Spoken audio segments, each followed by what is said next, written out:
సృజన. ఎక్కడి నుంచి వచ్చారు? వడ్డేశ్వరం. ఏం చదువుతున్నారు? Inter first year. ఏ కాలేజ్? నలంద. సో డయాబెటీస్ అంటే ఏంటి? ఫ్యాన్సీ హౌసెస్లో ఇన్సులిన్ తక్కువ అవడం వల్ల ఈ వ్యాధి అనేది వస్తుంది. సో డయాబెటీస్ అంటే అందరూ భయపడుతూ ఉంటారు కదా, నిజంగా భయపడాల్సినటువంటి డిసీజేనా? అంటే అది ఆ వ్యాధి అనేది వస్తే జీవితాంతం అది ఉండిపోయిద్ది, కానీ దానికి మనం తగ్గే మందులు వాడడం వల్ల అది తగ్గుతుందని నా. సో మెడిసిన్తో పాటు ఇంకా ఎటువంటి ప్రికాషన్స్ మనం తీసుకోవాలి?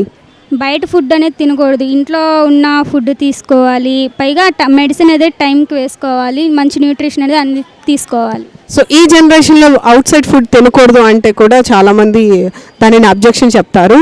ఎస్, సో మనం స్టూడెంట్స్గా ఎట్లా మనం కంట్రోల్లో ఉండాలి? అంటే బయట ఫుడ్ అనేది తినకూడదని కాదు, మనకి తెలిసినంతగా ఇంట్లో ఫుడ్డే తినాలని నేను అనుకుంటున్నా. సో ఈ ప్రోగ్రామ్ మీకు ఎలా అనిపిస్తుంది? చాలా సంతోషంగా ఉంది, బాగా నచ్చింది నాకైతే. Thank you very much.